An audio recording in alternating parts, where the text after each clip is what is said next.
Hello everyone, welcome to Chandra IAS classes. This is Pooja. और हम लोग क्या कर रहे थे, सीटेट के एमसीक्यू क्वेश्चन सॉल्व कर रहे थे, जूनियर का जो आपका साइंस का पेपर है। ठीक है, और देखिए मैंने इसके पहले 3 सेट आपको पढ़ाया, ये 4th है। और इसमें क्या है कि आपके एग्जाम में आए हुए जो क्वेश्चन है, और दूसरी चीज आपके सिलेबस का एक एक टॉपिक इसमें इंक्लूडेड है।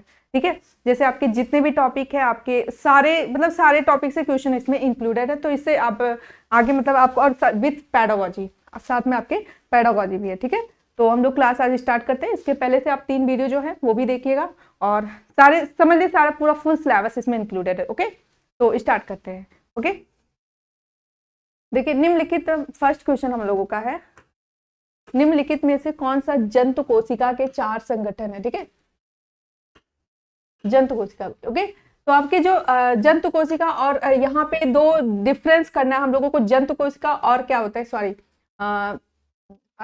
पादप कोशिका। ठीक है, पादप कोशिका और जंतु कोशिका। देखिए दोनों में क्या, जैसे जो एक स्पेशल क्वालिटी होती है पादप में, देखिए ध्यान से पहले लिख लीजिए, पादप में आपके होते हैं सेलवाल, सेलवाल जंतु में नहीं पाई जाती।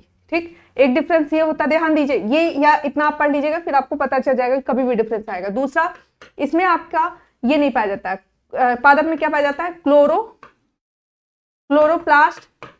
ठीक, ये आपके जंतु में नहीं पाया जाता। ठीक है, ये डिफरेंस होता है। और इसमें सेंट्रल वैक्यूल्स, लार्ज वैक्यूल्स की जब बात आएगी तो इसमें पाया जाए, तो ये भी सेंट्रल लार्ज वैक्यूल्स, वैसे इसमें भी वैक्यूल्स पाए जाते हैं एनिमल्स में, लेकिन अगर सेंट्रल लार्ज वैक्यूल्स, ये डिफरेंस है। ठीक, और जो आपके जंतु कोशिका में है, जंतु कोशिका में एक चीज पाया जाता है सेंट्रियोल, जो कि आपके पादप कोशिका में नहीं पाया जाता। अगर एग्जाम में डिफरेंस आता है तो आप कर ले जाएंगे। ठीक है, ये 3 ध्यान दीजिएगा, ये 3 स्ट्रक्चर जो कि आपके एनिमल्स में नहीं पाए जाते। क्लियर, तो ये लार्ज वैक्यूल्स पाया जाता है। अगर सेंट्रल लार्ज वैक्यूल्स पूछेगा तब आपका आंसर इसमें आएगा। चलिए देखिए, अब हम लोग क्वेश्चन सॉल्व करते हैं। देखिए कोशिका झिल्ली, कोशिका द्रव, क्या पूछा है, जंतु कोशिका, क्वेश्चन पे ध्यान दीजिए, एंड केंद्रक रिक्तिका।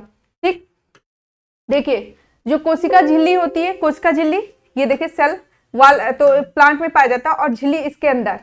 ठीक, और जो एनिमल है उसके डायरेक्ट कोशिका झिल्ली यानी प्लाज्मा मेम्ब्रेन इसको कहते हैं इंग्लिश में। ठीक है, प्लाज्मा मेम्ब्रेन। तो कोशिका झिल्ली तो दोनों में पाया जाता है, पूछ रहा है सिर्फ जंतु कोशिका में। कोशिका द्रव दोनों में पाया जाता है, केंद्रक दोनों में पाया जाता है। ठीक है, और रिक्तिका, रिक्तिका देखिए, रिक्तिका मैंने कहा आपके जो एनिमल सेल है उसमें छोटे पाए जाएंगे, लेकिन जो आपका प्लांट सेल है उसमें लार्ज सेंट्रल वैक्यूल्स होते हैं। ठीक है, दूसरा ऑप्शन कोशिका झिल्ली, कोशिका भित्त, ये किस में पाया जाता है, ये प्लांट में पाया जाता है, तो ये ऑप्शन गलत तुरंत। कोशिका झिल्ली, हरित लवक, मैंने अभी बताया क्लोरोप्लास्ट या हरित लवक, ये भी आंसर गलत, क्योंकि ये भी प्लांट में पाया जाता है। चलो 2 ऑप्शन आपका गलत गया। कोशिका झिल्ली, कोशिका भित्त, ध्यान दीजिए, बस यही 3 नाम याद कर लीजिए, आपका क्वेश्चन यहाँ पे सॉल्व हो जाएगा। तो ये भी आपके प्लांट में पाया जाता है। तो देखिए यहाँ ये चीज जो मैंने 3 लिखा है, ये तीनों मिल गया है, तो ये तीनों प्लांट में पाया जाता है। तो इसमें क्या है, ऑप्शन नंबर 1 होगा, क्योंकि इसमें कहीं कोशिका भित्ति का नाम नहीं आया है, ना हरित लवक का नाम आया, तो इसलिए ऑप्शन नंबर 1 ये सही जाएगा। ठीक है, नेक्स्ट आते हैं, हवा से तेल में गति करने वाली, हवा से तेज होना चाहिए। ठीक है, गति करने वाली प्रकाश की किरण के लिए निम्नलिखित प्रकाश की किरण के लिए कौन सा कथन सत्य है। ठीक है, देखिए प्रकाश की, इसमें क्या कह रहा है कि इसमें कौन सा कथन सत्य है। प्रकाश की गति कम हो जाती है तो अभिलंब, देखिए जब ये कह रहा है प्रकाश की गति अभिलंब की तरफ झुक जाती है। ठीक है, उसके बाद प्रकाश की गति बढ़ जाती है हवा में, और अभिलंब से दूर झुक जाती है, अभिलंब से दूर नहीं जाती है, अभिलंब के पास जाती है। प्रकाश की गति बढ़ जाती है और किरण अभिलंब की ओर झुक जाती है। ठीक है, फिर प्रकाश की गति कम हो जाती है, देखिए प्रकाश की गति कम हो जाती है, जैसे क्या होता है, जब यहां से प्रकाश आता है तो सीधे जाता, यहाँ पे क्या हो रहा है, प्रकाश की गति कम हो जा रही है और अभिलंब की तरफ झुक जा रही है, तो ऑप्शन नंबर फर्स्ट सही होगा इसलिए। ठीक, नेक्स्ट क्वेश्चन, 3 परख नली ए बी सी सभी में बराबर आयतन एवं सर, जैसे 3 परख नली है ए बी एंड सी। ठीक, ए बी सी कह रहा है तीनों परख नलियों में एक एक बूंद फिनोफ्थिलीन। ठीक है, ये एसिड बेस का आपका क्या होता है, पता किया जाता है कि किस परख नली में एसिड इसके लिए यूज किया जाता है, फिनोफ्थिलीन। ठीक है, जैसे आपका लाल लिटमस पेपर या एसिड बेस के लिए किया जाता है। ठीक है, चलिए पढ़ते हैं आगे क्वेश्चन। अवलोकन किया जाता है परख नली ए बी, ये जब इसमें फिनोफ्थिलीन जाता है तो ये दोनों क्या होता है, रंगहीन हो जाता है। ठीक है, रंगीन होता है, ये भी रंगीन होता है, लेकिन परक नली सी गुलाबी हो जाता है, ठीक, परक नली सी क्या हो जाता है, गुलाबी हो जाता है, ठीक है, गुलाबी हो जाता है। ओके, जब परक नली सी के इस गुलाबी घोल को ए और बी में डाला जाता है तो देखा जाता है ए रंगहीन रहता है, परंतु बी भी गुलाबी हो जाता है, ये भी गुलाबी हो जाता है। जब हम इसमें डालने के बाद ये चीज इसमें डालते हैं तो निम्नलिखित में से कौन सा निष्कर्ष सही है? ओके, क्या परक नली ए में सांद्र अम्ल, हाँ सांद्र अम्ल पे कोई इफेक्ट नहीं पड़ता, ठीक। देखिए सांद्र अम्ल की बात आएगी तो सांद्र अम्ल तो सही है, ठीक, लेकिन सांद्र क्षार नहीं सही है, ठीक है, ये भी क्या होगा, सांद्र क्षार, तनु अम्ल। देखिए ये क्षार गुलाबी रंग देता है, तो पहला तो लास्ट थर्ड वाला आपका जिसमें सी क्षार होगा वो आंसर होगा, ठीक। तो क्षार, ये अम्ल वाला तुरंत काट दीजिए, क्षार का ऑप्शन है, ठीक है, तो यहाँ पे क्षार वाला आंसर सही होगा, ठीक है। अब क्षार में देखिए, अब पहले मैंने बताया कि इसमें क्या होगा, पहले में अम्ल पे कोई इफेक्ट नहीं पड़ेगा, ठीक है, क्या होगा, अम्ल पे इफेक्ट नहीं पड़ेगा, सांद्र अम्ल पे इस पे इफेक्ट नहीं पड़ेगा, ठीक। तो सांद्र अम्ल पे इफेक्ट नहीं पड़ेगा। देखिए सांद्र, तो ये पहले से कट गया, इसमें है ही नहीं, ये वैसे ही कट गया। अब बचा ये दोनों, क्योंकि इसमें सांद्र क्षार, देखिए सांद्र अम्ल वाला आंसर सही होगा, ठीक है, सांद्र अम्ल, तनु अम्ल। देखिए अगर ये तनु अम्ल है तो जब ये वाला विलेन डाला जाएगा तो इस पे ये इफेक्ट डाल देगा, ठीक है, लेकिन और यहाँ पे हाँ तनु क्षार, यही कह रहा है, दोनों ऑप्शन सेम है, सिर्फ यहाँ तनु क्षार है, ठीक है। तो यहाँ सांद्र क्षार पे कोई इफेक्ट नहीं पड़ेगा KMnO4 का, ओके, मतलब सॉरी फिनेप्थलीन, यहाँ मेरे दिमाग में KMnO चल रहा है, फिनेप्थलीन का, ठीक। नेक्स्ट क्वेश्चन, निम्नलिखित कथनों को पढ़िए। देखिए अभिकथन और कारण वाला आंसर है, ठीक। सेलुलोज युक्त खाद्य पदार्थ मानव के लिए रुक्षांश का अच्छा स्रोत है, ओके। पाचन के दौरान सेलुलोज अवशोषित होकर रेशे में परिवर्तित हो जाता है, ओके। देखिए इस पे क्वेश्चन पे ध्यान से पढ़िए, और क्या है इसमें कथन है ये, और ये दो कारण, अच्छा है इसी दोनों में से कथन, सेलुलोज खाद्य पदार्थों को मानव के लिए रुक्षांश, हाँ ये तो सही है, लेकिन कारण कौन सा है, कारण ए है कि बी है, ठीक। पाचन के दौरान सेलुलोज अवशोषित होकर रेशों में परिवर्तित हो जाता है। सेलुलोज का पाचन करने वाले बैक्टीरिया, बैक्टीरिया नहीं होते, ठीक, ये अवशोषित होकर रेशों में परिवर्तित हो जाता है, बैक्टीरिया नहीं होते हैं, ठीक है। तो ए सही है, आर ए की सही व्याख्या करती है, ए सही है, आर टू वाला तो गलत काट दो, R2, ठीक, बचा है ए सही है, R1 गलत है, ए गलत है, ए सही है, ये भी कट गया, तो आपका कौन सा ऑप्शन बचा, ऑप्शन नंबर ए, क्योंकि ए सही है, ठीक है, और दूसरा आर ए की सही व्याख्या करता है, क्योंकि जब ये सब काट दे, एलिमिनेट कर दिए ना, तो बचा ही नहीं कुछ, तो ऑप्शन फर्स्ट ही सही है, एलिमिनेट करके आंसर किया करो, ठीक है। फिर आते हैं आंसर नंबर 5, हमारे प्रबाहु, मतलब बाहु, ये इसकी बात कर रहा है, में कोहनी, ये कोहनी की जोड़ घर के दरवाजे के कब्जे की भात चलता है। देखिए यह कौन सी संधि है, कंदुक खलिका, कीलक, हिंज, ठीक है, एंड स्थिर। देखिए जैसे आप दरवाजा खोलते हो तो दरवाजा, देखिए हिंज जॉइंट इसको कहेंगे, मैं बताती हूँ हिंज जॉइंट क्यों कहेंगे। आप दरवाजा खोलते हैं तो जब एक ही साइड जो चीज खुलता है या एक ही साइड मुड़ता है हमारी बॉडी में, देखिए आपकी कोहनी पीछे भी मोड़ सकते हो नहीं,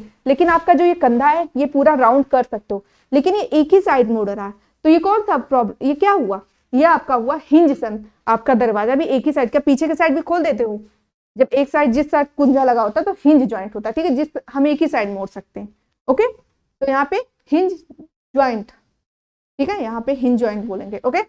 नेक्स्ट क्वेश्चन हम लोग आते हैं, क्वेश्चन नंबर 6, ए रुधिर वर्ग वाले एक पुरुष का विवाह बी रुधिर वाले महिला से होता है, उसे पुत्र या पुत्री का रुधिर वर्ग क्या होगा। देखिए यहाँ पे जीनोटाइप पे डिपेंड करता है, जैसे ए रुधिर वर्ग है तो उसका जीनोटाइप होगा ए जीरो नहीं सॉरी ओ, ठीक, ध्यान दीजिए। बी का क्या होगा, बी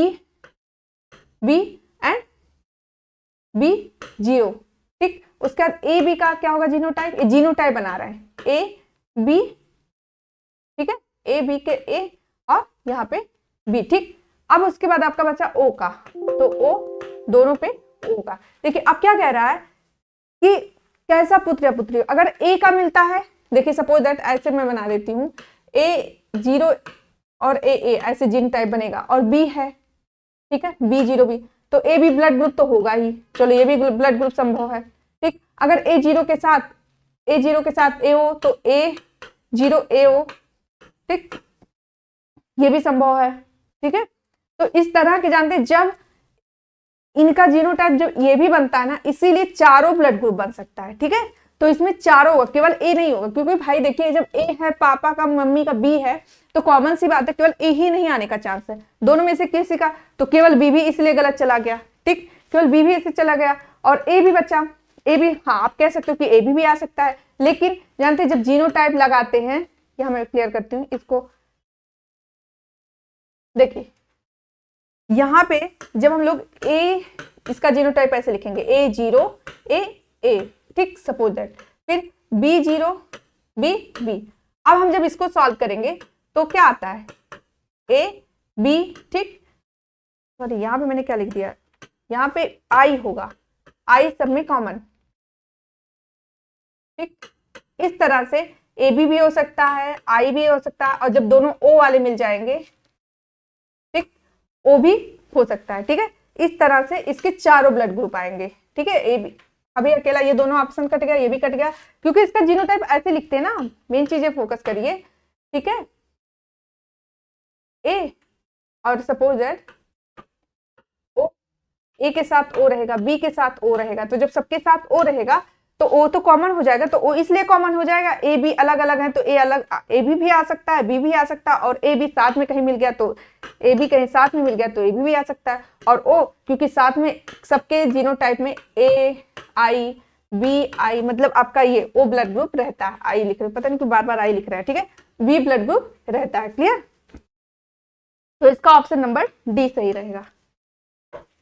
ओके, मकरंद को मधु, यानी जो उसके जो फ्लावर के सैप होते हैं, ठीक है, सैप उसके को मधु में बदलने की प्रक्रिया में पानी की मात्रा के, देखिए भाई जब आपका जो सैप है इसमें पानी की मात्रा, सेल सैप में पानी की मात्रा जब ज्यादा होता है, अगर वही पानी खत्म कर लिया जाता है तो उसको गाढ़ा मधु के रूप में बदल जाता है, तो क्या होगा, पानी की मात्रा बढ़ जाती है।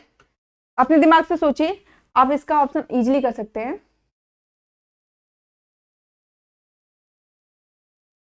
ठीक, क्या होगा, पानी की मात्रा बढ़ जाएगी। भाई जब कोई पानी वाला चीज होगा और धीरे से गाढ़ा हो जाएगा तो पानी की मात्रा कम होगा ना, पानी की मात्रा घट जाएगी, इसमें कुछ समझाना ही नहीं, इसमें बदलाव नहीं होगा, या बढ़ सकती है घट सकती, नहीं घट जाएगी, तभी वो गाढ़ा हो जाएगा। ठीक है, निम्नलिखित में शर्करा के किन स्रोतों में ग्लूटेन नामक घटक होता है जिसके कारण कुछ व्यक्तियों, ग्लूटेन आपके गेहूं में होता है, इसमें भी कुछ समझाने वाला नहीं है, मतलब याद करने वाला। ग्लूटेन किसमें पाया जाता है, आपके गेहूं में। ठीक, आपके गेहूं में, इसमें समझाने वाली चीज नहीं है। नेक्स्ट हम लोग आते हैं, निम्नलिखित में से रासायनिक, अच्छा हाँ, यहाँ पे एक फॉर्म से दूसरे फॉर्म में चेंज, रासायनिक परिवर्तनों का समुच्चय है। दूध में चीनी का मिलना कोई रासायनिक परिवर्तन हुआ नहीं, दूध में दही का जमना ये तो है। ठीक, दूध से देखिए दूसरा रूप ही बच जा रहा है उसका, अब दूध में चीनी मिला ली लेकिन वो दूध ही बना रहा, तो जैसे मतलब क्या फिजिकल और केमिकल में क्या डिफरेंस है, फिजिकल अपना उसी स्टेट में रहता है। ठीक है, जैसे आप लकड़ी को काटे तो लकड़ी से ही कुछ लकड़ी ही रहेगा, लेकिन जब एक रूप से इसका दूसरा रूप दोबारा उस रूप में नहीं ला सकते, दूध से आप दही ला सकते हो, फिर से दही से दूध ला सकते हो, नहीं, तो रासायनिक और भौतिक परिवर्तन में यही डिफरेंस है।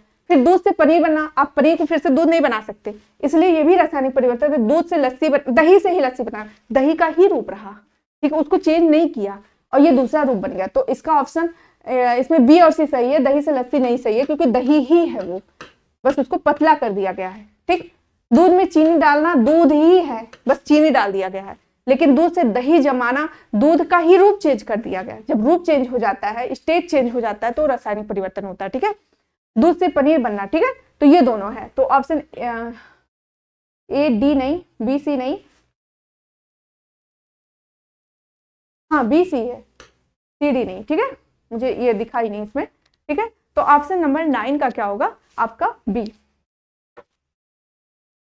समरूप जुड़वा बच्चों का, जैसे जो जुड़वा बच्चे होते हैं, किसी किसी का फेस सेम होता है और किसी किसी का फेस अलग होता है, तो सेम देखिए क्या होता है, जो एग होता है, जो फीमेल निकालती है, मतलब फीमेल से एग बनता है हर मंथ, देखिए हर मंथ एक ही एग बनता है, और कभी कभी क्या होता है, दोनों ओवरी से दोनों एग जब निकल जाते हैं, तो जब स्पर्म अलग अलग स्पर्म जाता है, सपोज दैट ये अलग स्पर्म गया और इधर से अलग स्पर्म, तो ये भी जुड़वा बनते हैं, बट इनका जो मतलब जो शेप क्या कहते हैं, फेस अलग अलग होता है। लेकिन क्या होता है, कि जब एक ही अंडे को, ठीक है, एक ही अंडे को एक ही स्पर्म निषेचित करता है, और क्या होता है, इससे दो जब बच्चे बनते हैं, दो बच्चे बनते हैं, तो उनका जो शकल होता है वो समान होता है। क्लियर? जब एक ही अंडे में फर्टिलाइजेशन होता है तो शकल समान होता है, और जब अलग अलग अंडे में फर्टिलाइजेशन तो होता है तो उन जुड़वा बच्चों में, ठीक है, शकल नहीं समान होता है। क्लियर?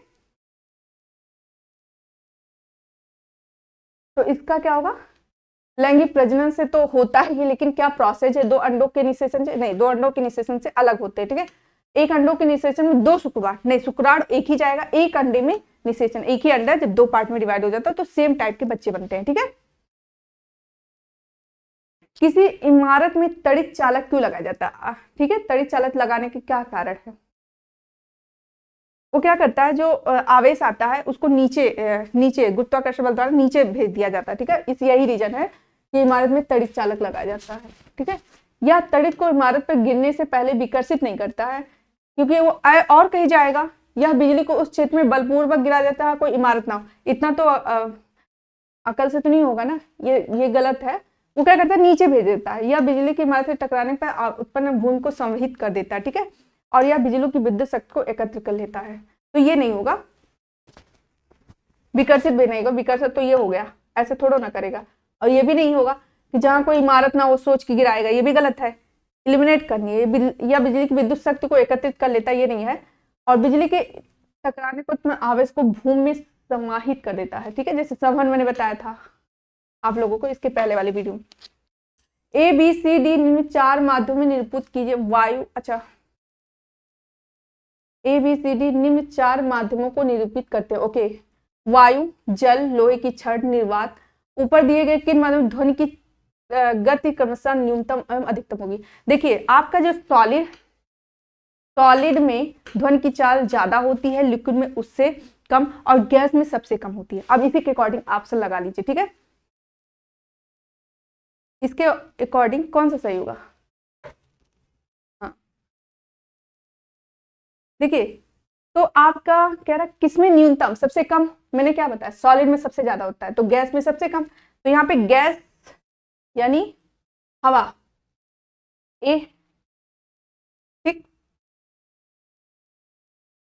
क्या रहा, मैंने बताया सॉलिड में, फिर लिक्विड में, फिर गैस में। सबसे कम किसमें होता है? गैस में सबसे कम। ठीक, तो इसमें गैस पूछा सबसे पहले न्यूनतम, तो न्यूनतम किसमें है? ए, ये है। ठीक, उसके बाद अधिकतम मैंने क्या कहा, सॉलिड में सबसे ज्यादा होता है, तो सॉलिड यानी सी। ठीक, यहीं पे आंसर नंबर सी।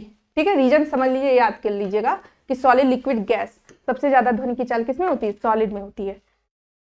निर्वात में बिल्कुल नहीं होती। ये भी क्वेश्चन बहुत बार पूछा जाता है। निर्वात में जहां वैक्यूम, जहां हवा नहीं है, जहां पानी नहीं है, जहां एनवायरमेंट नहीं है, वहां पे नहीं होता। ओके, कैक्टस ने रेगिस्तानी परिस्थितियों में जीवित रहने के लिए अपने आप को कैसे परिवर्तित किया? ओके, पत्तियां कांटों के रूप में होती है। हाँ, देखिए, जो कैक्टस होता है ना, वो कहाँ रहता है? जहां पानी की कमी होती है। तो पता है पत्ती क्या करता है? वो कहता है ट्रांसपिरेशन करता है, वाष्पोत्सर्जन करता है। ठीक, तो वाष्पोत्सर्जन कम करने के लिए पत्तियां, जो ऐसे देखते हैं ना, इस पे ऐसे कैक्टस का होता है, इस पे ऐसे छोटी छोटी होती है, ये उसकी पत्तियां होती हैं, ये कांटे का रूप ले लेती है। ठीक है, तो ये ऑप्शन देखिए, ये तो सही है। तना रसदार होता और पत्ती का कार्य करता। हाँ, इसके जो फोटोसिंथेसिस का काम कौन करता है? इसके फोटोसिंथेसिस का काम करते हैं इसके तने। ठीक, कौन करते हैं? तने। ओके, फोटो पत्ती का काम कर रहा है ना। तने पर एक मोटी परत, हाँ, एक क्यूटिकल की परत होती है, क्यूटिकल की परत, मोटी परत होती है। ठीक है, क्यों होती है? क्योंकि वो भी ट्रांसपिरेशन को रोकना, मतलब किसी तरह ट्रांसपिरेशन को कम करना, लेकिन हाँ, उनको सांस वो भी तो लेना, भोजन भी बनाना। भोजन के लिए जानते हैं, ये इनका तना ही पत्ती का रूप रख लेता है। क्लियर? तो और क्या करता है? जड़ें सतह के समीप होती हैं। ओके, ये गलत है, यहाँ जड़ से कोई रिलेशन नहीं है इसका। तो और पत्ता नहीं मोती है, तो रीजन बता दिया मैंने क्यों। तो इसमें ऑप्शन नंबर ए ही दे रहा है, ए बी सी डी गलत है। कांटे का रूप लेती है ताकि ट्रांसपिरेशन कम हो, पत्ती का रूप ले लेता है उनका तना ताकि उनके फोटोसिंथेसिस हो, और तने पे मोटी परत होती है, ये भी क्या करती है? ये भी ट्रांसपिरेशन को रोकने के लिए। ठीक, एक व्यक्ति रुद्ध विकास, चेहरे पर सूजन, बालों में बदरंग, त्वचा में बीमारियां दिखे तो या निम्नलिखित में से देखो। कार्बोहाइड्रेट तो आपको मैंने बताया पहले एनर्जी देता है, तो ये ऑप्शन तो होगा नहीं, एनर्जी देता है। ठीक, हमने कहा प्रोटीन हमारी बॉडी बिल्डिंग का काम करता है, हमारे शरीर के संरचनात्मक इकाई सबसे ज्यादा इंपॉर्टेंट प्रोटीन होता है, इसलिए बच्चों को सबसे ज्यादा प्रोटीन देना चाहिए फूड में, ठीक है। तो वसा तो होगा ही नहीं, वसा से तो प्रॉब्लम। देखिए ये दोनों एनर्जी का काम करते हैं। बचा आपका खनिज। खनिज हमारी बॉडी में माइक्रो मिनरल्स है, यानी इसकी छोटी मात्रा, कम मात्रा चाहिए। देखो इलिमिनेट करने पे हम लोग को ऑप्शन क्या बचा, प्रोटीन। इस तरह से भी हम आंसर कर सकते हैं, ठीक है। आप जो आपको लगे सबका इलिमिनेट करते जाइए, और आपका जो एप्रोप्रिएट आंसर बचा, आप कुछ बचा ही नहीं, प्रोटीन ही बचा, क्योंकि ये दोनों एनर्जेटिक हो गए। और जानते हैं हम लोगों को वृद्धि, विकास, डेवलपमेंट सब चीजों के लिए प्रोटीन ज्यादा जरूरत है। और खनिज माइक्रो है, तो माइक्रो मिनरल से तो हम लोगों को इतनी बीमारी होने वाली नहीं, ठीक है। तो ऑप्शन नंबर बी।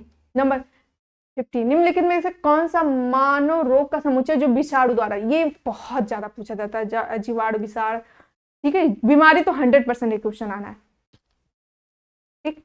देखिए इसमें क्या है, क्षय रोग, खसरा, हैजा, पोलियो। देखिए पोलियो तो है वायरस, लेकिन ठीक है, लेकिन और नहीं है, हैजा नहीं है।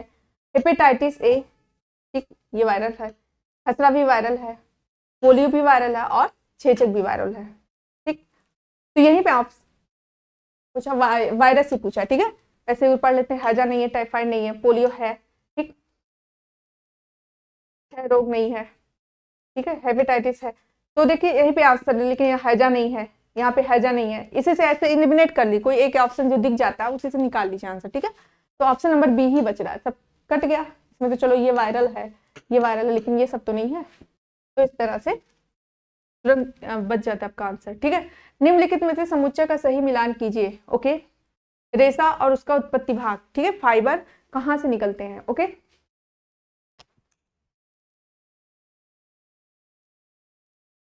जैसे आपका दिया है सन, कपास, ठीक है,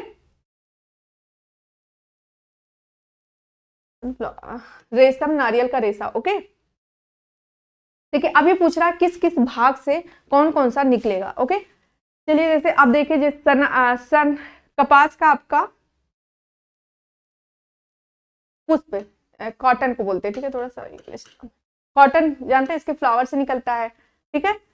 सन, हाँ, उसके बाद आपका रेशम। रेशम ये जानते हैं, इसका नाम क्रीम कोस नहीं बोलते, इसको बोलते मतलब क्रीम कोस हिंदी में बोलते हैं ककून।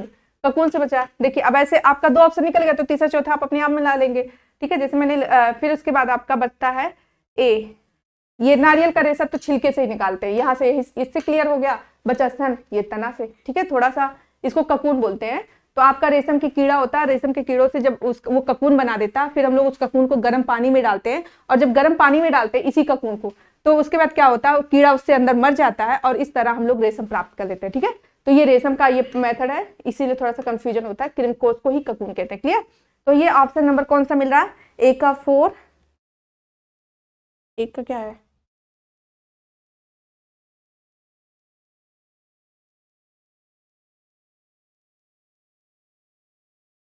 का अपना, हाँ, ए का 4, बी का 3, हाँ ये है, देखिए ऑप्शन नंबर मुझे दिख ही नहीं रहा था।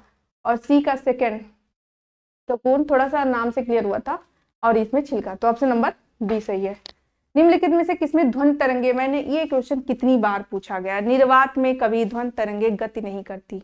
तो इसका ऑप्शन रट लीजिए 100%। देखिए रोग से 3-4 टॉपिक है, रोग, आपके भोजन, एसिड बेस, टॉपिक जो आते हैं एग्जाम में, एसिड बेस, और क्या है, मैटर यानी पदार्थ, और मिश्रण को अलग करने के लिए विधियां, एसिड बेस, लिटमस पेपर वाला पूरा याद कर लेना। और क्या बचा, ये 3-4 टॉपिक हमेशा आना है, और अभी याद आएगा बताएंगे, चलिए ठीक है।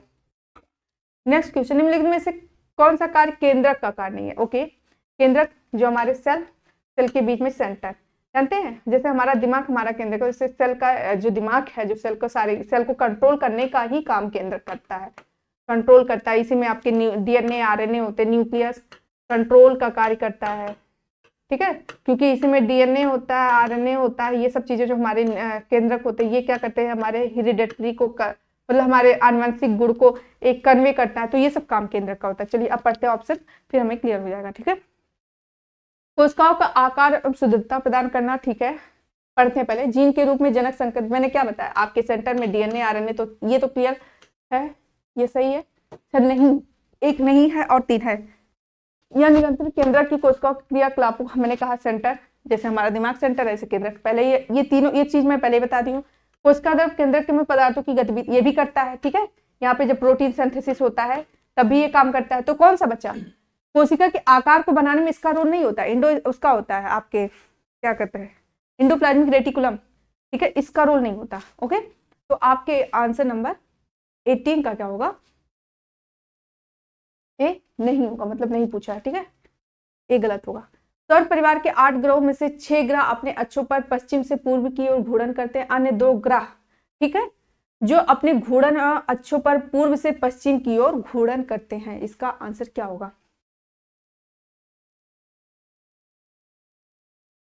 देखिए, ये इसको रट लीजिए, रटने वाला है, शुक्र और यूरेनस, ठीक। इसमें क्या है? शुक्र और यूरेनस, ये रटने वाला है, इसमें कुछ समझाना नहीं है। इसमें से 6 ग्रह जो पूर्व पश्चिम से पूर्व की तरफ गत करते हैं, 2 ग्रह जो आपने पूर्व से पश्चिम पर अपने घूर्णन अपने ही अक्ष पर घूमते रहते हैं, वो कौन है? शुक्र और यूरेनस, ठीक है।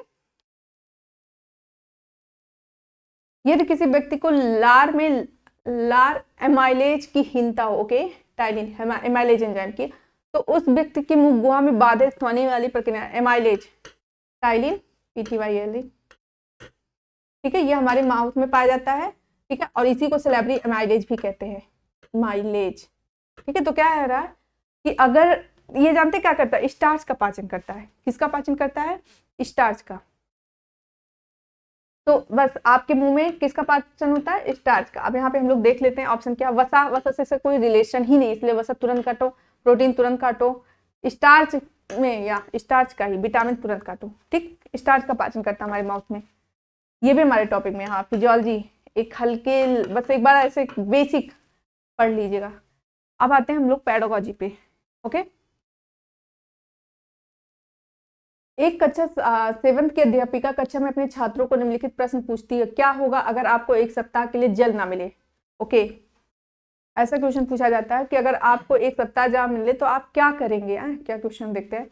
अधिगमकर्ता को जल के विवेकपूर्ण प्रयोग करने पर संवेदनशील बनाने के लिए, यानी उनके अंदर उसके लिए एक क्वालिटी डेवलप करने के लिए जल कितना इंपॉर्टेंट है, ये इसका मतलब हुआ। अधिगमकर्ताओं में कल्पना को बढ़ावा देने, देखिए कल्पना भी कर सकता है, लेकिन जब जल का नाम चलिए पहले पढ़ लेते पूरा, हो सकता है कौन सा हो। अधिगमकर्ता के जल के स्रोतों का समझ का आकलन करने के लिए, देखिए ये भी जल से रिलेटेड है। छात्रों की समान जागरूकता को जांचने के लिए, देखिए अभी ऐसे क्वेश्चन में लगता है सब सही है। यहाँ पे भी जल के स्रोतों को समझ, अगर कह रहा है एक जल ना मिले, लेकिन देखिए हमें कह रहा है जल नहीं मिले तो हम क्या करेंगे। क्वेश्चन यहाँ पे देखिए जल के स्रोतों की समझ पे भी देखिए चारों सही लग रहा है, ठीक। कल्पना को भी लोग सोचेंगे, हाँ, कल्पना को बढ़ाने के लिए। अधिगमकर्ता को जल के विवेकपूर्ण प्रयोग पर संवेदनशील बनाने के लिए, जो लोग जल गिराते होंगे, जो जल की मतलब क्वालिटी नहीं समझते, जल का महत्व नहीं समझ रहे होंगे, तो यहाँ पे देखिए सभी लग रहे हैं सही, लेकिन संवेदनशील की जो जल का महत्व समझने लगे, अपनी लाइफ में क्या होता है जिससे वो जल को बचाए, उसका दुरुपयोग ना करें। तो मेन रीजन ये होता है, ठीक है। स्रोतों पर समझ का आकलन, अगर इन दोनों में भी देखा जाए तो सबसे ज्यादा यही है ना कि बच्चे जल को बचाने के बारे में सोचेंगे, फिर सोचेंगे जल नहीं मिलेगा तो मुझे ये होगा वो होगा, फिर हमें क्या करना है, जल को प्रोटेक्ट करना है। तो संवेदनशील बनाने के लिए, ठीक है, उनके विवेकपूर्ण जल के, अधिगमकर्ता को जल के विवेकपूर्ण प्रयोग पर ध्यान से प्रयोग करना है। कहीं नहीं टैप खोल के निकल दो, पानी गिरता रहे, पानी को बचाने के लिए वो सीखेंगे, ठीक है। निम्नलिखित में कौन सा विज्ञान के जांच शिक्षाण का वृत्तांत नहीं है? ओके,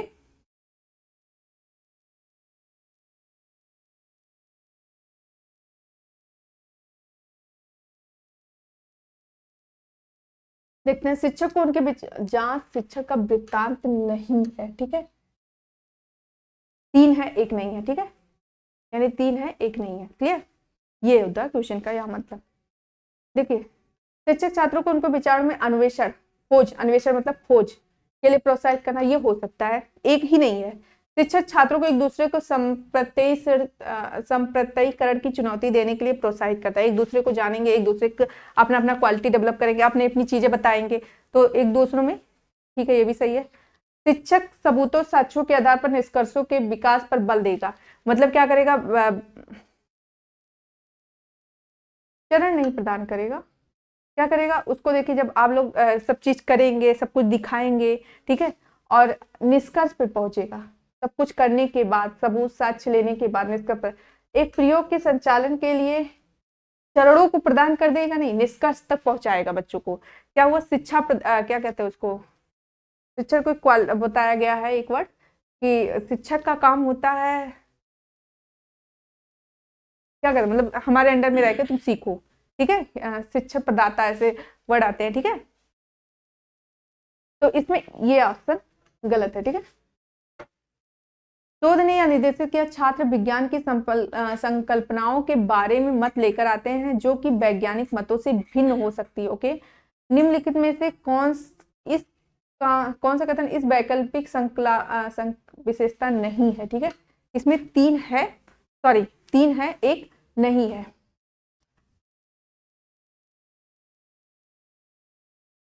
फिर से पढ़ते हैं। छात्र कक्षा में विज्ञान की संकल्पना के बारे में मत लेके आते हैं, ठीक है, जो कि वैज्ञानिक मतों से भिन्न हो सकते हैं। निम्नलिखित में कौन सा कथन इस वैकल्पिक संकल्पनाओं की विशेषता नहीं। अच्छा, जिसे तीन है एक नहीं है, थोड़ा सा क्वेश्चन टफ है, ठीक है। वे स्थिर है, अचल है, ठीक, वे सरलता से परिवर्तित हो जाते हैं, वे अवलोकित की जा सकती हैं, और हाँ देखिए साइंस तो देखा जाता है, अवलोकन किया जाता है, और परिघटनाओं से प्रभावित हो सकती हैं, वे विकास के समान प्रतिमानों का अनुसरण करने की ओर अभिमुख होते हैं। वो विकास के समान प्रतिमानों का अनुसरण अभिमुख होते हैं, लेकिन विकास से रिलेटेड पॉजिटिव आंसर, इस दोनों में थोड़ा सा डाउट है। वे सरलता से परिवर्तित होते हैं, वे स्थिर होते हैं, इनके संग मत ले चलेगा जो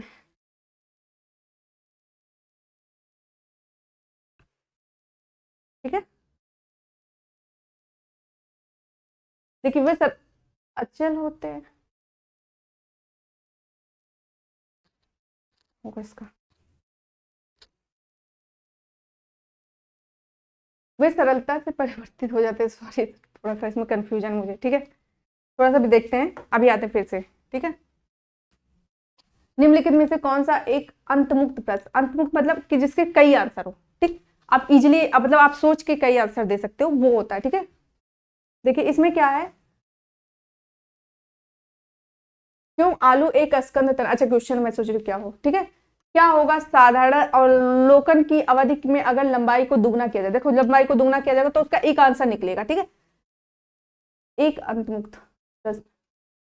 ओके, दूसरा, गुलाब और तुलसी के पौधों के तने में क्या भिन्नता है, ये भी एक आंसर, ठीक है। क्या होगा अगर पृथ्वी धरती के सारे पेट्रोलियम, देखिए ये होता है ना वृत्तांत जब बात करता है, मुक्त आप उस पर सोचो अच्छा सा, ठीक है, तो इसमें आंसर इस तरह से देना है, ठीक है। तो आपका देखिए इसमें एक आंसर होगा, ठीक, डिफरेंस नॉर्मल सा, ठीक, इसमें भी क्या होगा अगर लोलक के बाद इसमें भी सॉल्व किया जाएगा और एक आंसर निकलेगा। गुलाब और तुलसी के पौधों के तने में क्या अंतर है, इसमें भी एक आंसर निकलेगा। क्या होगा अगर हमारे, जानते अब कितना ज्यादा आप सोचेंगे, पृथ्वी धरती के सारे पेट्रोलियम भंडार समाप्त हो जाए, तो इसमें आपको सोचने का ज्यादा होता नहीं, दिमाग लगाना पड़े, ज्यादा चीजें, इसके आंसर ज्यादा हो सकते हैं, ठीक है। तो इसमें इसका आंसर क्या होगा, डी होगा, और सब गलत है, ए और डी, नहीं ए नहीं होगा, ठीक, तो केवल इसका आंसर नंबर डी होगा, ठीक है। नेक्स्ट, विज्ञान की रचनात्मकता को सर्वोत्तम तरह से मूल्यांकित, ओलंपियाड तो नहीं होता है, वार्षिक परीक्षा से नहीं होता, विज्ञान प्रदर्शनी द्वारा होता है, नारा, क्योंकि ये तीनों ऑप्शन नेगेटिव है, ठीक है, तो इसका आंसर नंबर 25 का बी होगा, ठीक है। निम्नलिखित में कौन सा विज्ञान शिक्षण अधिगम के प्रति जांच आधारित उपागम के साथ सबसे अधिक संरेखित है, ठीक है। जांच, विज्ञान शिक्षण के अधिगम के प्रति जांच आधारित उपागम के साथ सबसे अधिक संरेखित है। ओके, इसमें क्या होगा, छात्र पाठ्य पुस्तकों के अनुरूप निर्धारित गतिविधियां कर रहे हैं, छात्र समूह में बैठे हैं और मिलकर एक अनुसंधान की योजना। देखिए जब भी हम लोग साथ में कुछ करते हैं वो भी एक आंसर, कभी भी देखिए 2-3 आंसर जो होता है हमेशा क्लियर होता है, और वही आंसर रेगुलर होता है, ठीक है। जो शिक्षक जिसमें हेल्प करता है बच्चों का, वो वाला ऑप्शन जहाँ प्रयोग आ जाता है, जहाँ हम लोग खुद अनुभव करते हैं, अक्सर साइकोलॉजी से ही साइकोलॉजी सॉल्व किया जाते हैं, तो वो आंसर सही होते हैं, ठीक है। शिक्षक खिलौनों के जरिए विभिन्न वैज्ञानिक सिद्धांतों, खिलौने के जरिए नहीं, शिक्षक छात्रों के नवाचारी गतिविधियों गृह कार्य के रूप में देखिए गृह कार्य के रूप में नहीं देखा, अगर नवाचारी गतिविधियां कराए अपने अंडर में बच्चों को लेकर, तब ये सही होता, ठीक है। जब और या तो बच्चे ग्रुप में वो काम करते, छात्र समूह में बैठे और मिलकर एक अनुसंधान की योजना बना रहे, ये ज्यादा सही है। ठीक है, 26 का बी।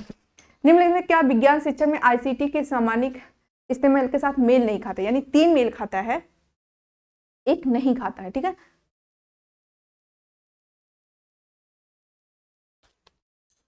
ओके पहले पढ़ते हैं। आभासी प्रयोगशाला जिससे डिजिटल शिक्षण अधिगम वातावरण सृजन के लिए निःशुल्क व मुक्त स्रोत सॉफ्टवेयर इस्तेमाल को बढ़ावा देना। नहीं, यहाँ पे नहीं भी कर लो। अंग्रेजी व अन्य भारतीय भाषाओं को यथोचित मल्टीमीडिया सॉफ्टवेयर की उपलब्धता निश्चित कराना, ये भी सही है।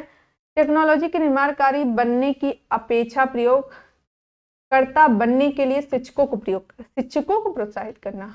ओके, समाज में सभी वर्गों के लिए, ये तो सही है, ये भी सही है। देखिए इसमें जो है आपका सी आंसर नहीं सही हो, क्योंकि निर्माण बनाने के लिए अपेक्षा प्रयोगकर्ता बनने के लिए शिक्षकों को नहीं, शिक्षक के साथ अगर बच्चा होता तो सभी, और तो सब सही है ना। इसमें डिजिटल का प्रयोग, सॉफ्टवेयर को बढ़ावा देना, सभी को मल्टीमीडिया सब निश्चित कराना, सभी के लिए डिजिटल पहुंचाना, तो यहाँ सभी पॉजिटिव आंसर है, एक निगेटिव है, तो यही आपका ऑप्शन होगा। निम्नलिखित में कौन सा विज्ञान के उच्च प्राथमिक स्तर पर आकलन संबंधी हमारी समकालीन समझ में मेल खाता है। ठीक है, उच्च प्राथमिक स्तर पर आकलन संबंधी हमारी समकालीन समझ में से मेल खाता है। देखिए क्या है, स्वस्थ स्पर्धा को बढ़ाने के लिए छात्रों की को योग्यताओं के आधार पर क्रमबद्ध करना चाहिए। ओके, आंतरिक जो हमारा आज का, देखिए पहले क्वेश्चन ध्यान से समझिए, उच्च प्राथमिक स्तर पर आकलन संबंधी हमारी समकालीन समझ, आज की जो हमारा समझ है उससे कौन सा ऑप्शन मेल खाता है। ठीक है, जब तक क्वेश्चन नहीं समझ में आता आंसर भी नहीं समझ में आता। ठीक है, देखिए इसमें क्या है, स्वस्थ स्पर्धा को बढ़ावा देने के लिए छात्रों को योग्यता के आधार पर, देखो जो छात्र है ना, अगर हम उनको कहते नहीं कि योग्यता के आधार पर कमजोर को पीछे कर दे, तो वो तो और पीछे रह सकते हैं ना, तो ये ऑप्शन गलत है।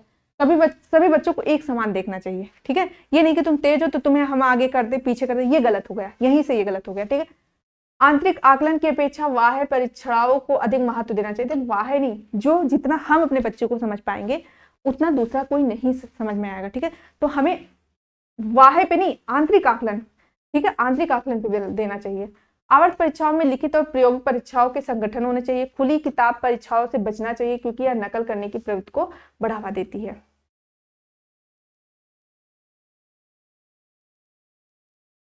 देखिए कह रहा है, देखिए यहाँ पे आपको दोनों ऑप्शन सही लगेगा। देखिए क्वेश्चन कैसे फंसा रहा है, लेकिन कह रहा है हमारी समकालीन समझ से कौन मेल खाता। आवर्त सारणी में हम लोग क्या करते हैं, लिखित परीक्षा और प्रयोग पे बल देते हैं। आज का जो दिन है, आज का जो टाइम है, हम लोग इस पे प्रयोग देते हैं। और इस देखिए ये कह रहा है बचना चाहिए, यहाँ पे हम लोगों को भरमा दिया कि हम लोग को लग रहा है हाँ ये सही कह रहा है, लेकिन यहाँ ये नहीं पूछ रहा है, यहाँ ये सही है लेकिन ये नहीं पूछ रहा, हमें क्वेश्चन को समझ के आंसर देना, तो इसलिए ऑप्शन नंबर सी सही होगा। ठीक है, एनसीएफ 2005 द्वारा विज्ञान शिक्षण के संदर्भ में दी गई संस्तुतियों के साथ संरेखित नहीं है।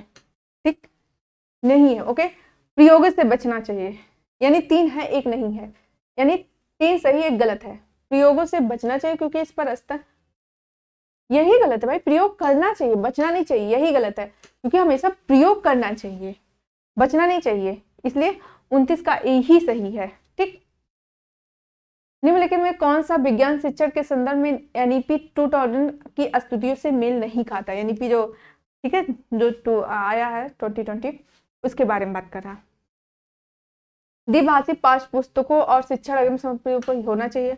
व्यवसायिक हस्तकला अनुभव को उच्च माध्यमिक, देखिए ये उच्च माध्यमिक की बात नहीं किया था, और पढ़ लेते हैं। पाठ्यचर्या को स्थानीय संदर्भों पर आधारित होना चाहिए, ये भी सही है। वैज्ञानिक प्रवृत्ति और प्रमाण आधारित सोच को बढ़ावा, ये भी सही है। देखिए इसमें हस्त कौशल अनुभव की बात किया गया, लेकिन उच्च माध्यमिक स्तर पर नहीं। ठीक, तो इसलिए ऑप्शन नंबर बी। ओके, और एक क्वेश्चन जो हमारा फंसा था, पहले पढ़ लेते हैं उसको।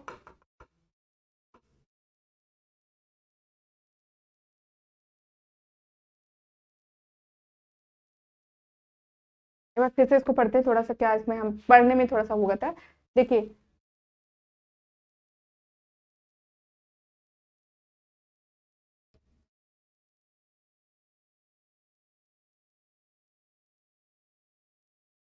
इसमें क्या है, यह सुनिर्देश है कि छात्र कक्षा में विज्ञान संकल्पनाओं के बारे में विचार लेके तहत जो वैज्ञानिक मतों से भिन्न भी हो सकते हैं, लेकिन कौन सा इसकी विशेषता नहीं है, यानी 3 है, एक नहीं है। ठीक है, ये स्थिर अचल है, ये सरलता से परिवर्तित हो जाते हैं। ठीक है,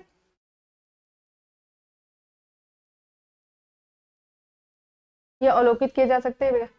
ये अचल है, देखिए अभी आप समझ में आएगा, पता है उस समय क्वेश्चन नहीं समझ में आता, ये अचल है, ये गलत है, वही मैं सोच रही, इसी दोनों कंफ्यूज थे। ये अचल है, ये गलत, पूछ रहा कौन सा नहीं है, यही होता है कि जब क्वेश्चन ढंग से ना पढ़ो तो नहीं समझ में। ये अचल है, ये सरलता से परिवर्तित, साइंस हमेशा परिवर्तित, वक्त के हिसाब से चीजें बदलती रहती हैं, हम लोगों को ये मानना पड़ेगा कि जो आज सही है वो कल सही हो, ये नहीं जरूरी है। ठीक है, तो साइंस इस बात में ये स्थिर है, यही गलत है। देखो क्वेश्चन ध्यान से ना पढ़ने की वजह से थोड़ा सा डाउट हो गया, और इस तरह हमारे आज 30 क्वेश्चन फिनिश हुए। ठीक है, और नेक्स्ट डे हम लोग फिर 30 क्वेश्चन का सेट लेके आएंगे, और ये आपके पूरे सिलेबस को इसमें इंक्लूडेड किया गया है। ठीक है, आपके फुल सिलेबस को इंक्लूड किया गया है। ओके, 30 क्वेश्चन कहाँ गया? अच्छा, अभी हुआ है।